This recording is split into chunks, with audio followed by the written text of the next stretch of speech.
और चलिए अगली खबर की ओर बढ़ते हैं। राजधानी भोपाल से अगली खबर आपको बता रहे हैं, जहां पर वित्त विभाग ने फिजूल खर्ची पर रोक लगा दी है। तो देखिए, राजधानी भोपाल से खबर, फिजूल खर्ची पर रोक लगा दी गई है। अफसरों की फिजूल खर्ची पर रोक लगाई गई है।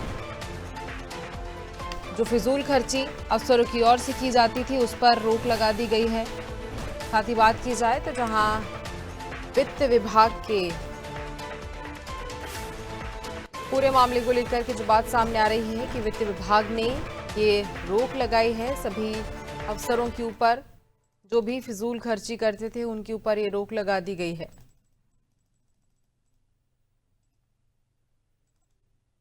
इसी खबर पर हम ज्यादा जानकारी लेंगे। सहयोगी दिव्या गोयल हमारे साथ लाइव बनी हुई। दिव्या, अफसरों की ओर से जो फिजूल खर्ची की जाती है, अब उस पर वित्त विभाग की ओर से रोक लगा दी गई है। जी गुंजन, जब जैसा कि मार्च पास में आ रहा है और बजट को खत्म करने के लिए कहीं ना कहीं अधिकारी जो है खरीदारी करने लगते हैं। कोई एसी खरीदता है, कोई गाड़ी खरीदता है और बजट का निपटारा करने की कोशिश करते हैं। ऐसे में वित्त विभाग द्वारा ये रोक लगा दी गई है कि जो बचा हुआ बजट है उसे खर्च करने के लिए कोई फिजूल खर्ची नहीं करेगा। और ये जो आदेश हैं ये एसीएस से लेकर नीचे तक के अधिकारियों को दिए गए, विभाग में सबको दिए गए हैं और सारे विभागों को ये आदेश दिए गए हैं।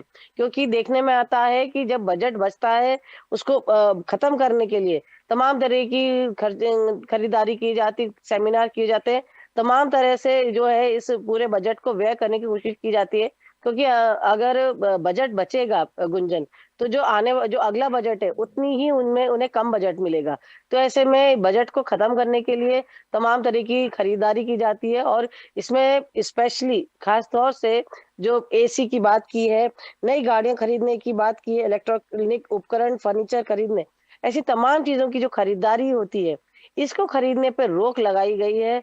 और अभी जैसे कि 16 फरवरी को फिर से बजट सत्र शुरू हो रहा है मध्य प्रदेश का। और इसके बाद इसी सत्र में तीसरा अनुपूरक बजट पेश किया जाएगा।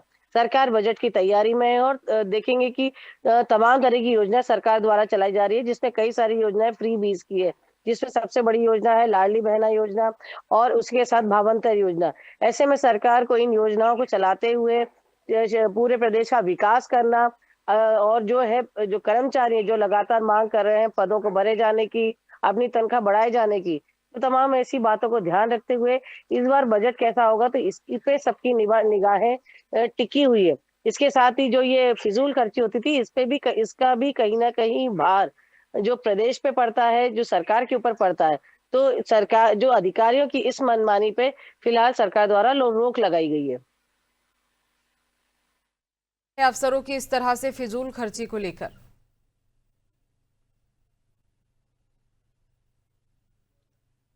दिव्या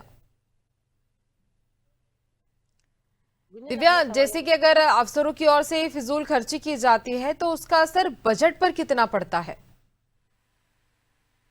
जी गुंजन, जैसे कि मैंने आपको बताया कि जो बजट होता है अगर वो खत्म नहीं किया जाएगा तो जो आने वाला बजट है जो मिलेगा उसमें कहीं ना कहीं इसका असर पड़ता है। तो जब साल भर कोशिश ये रहती है कि इसको पहले ही तमाम एक युक्त तरीके से खर्च किया जाए।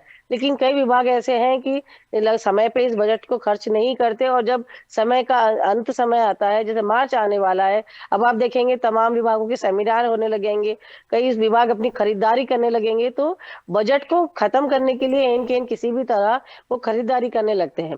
और ये लगातार ये चीजें देखी जा रही हैं। इसी कारण जो वित्त विभाग है उसने इस पे रोक लगाई है कि जो बजट जिस कामों को के लिए दिया गया है उसको उसी में व्यय किया जाए, ना कि इन खरीदारियों पे व्यय किया जाए। क्योंकि जिस मद में दिया जाता है जरूरी है कि उस मद में पूरा किया जाए, उसमें से बजट को खत्म किया जाए।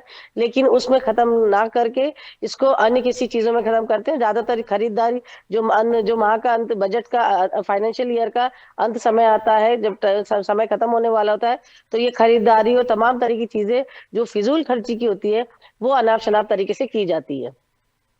ठीक है दिव्या, आगे भी जानकारी लेंगे, आप बने रहिए हमारे साथ।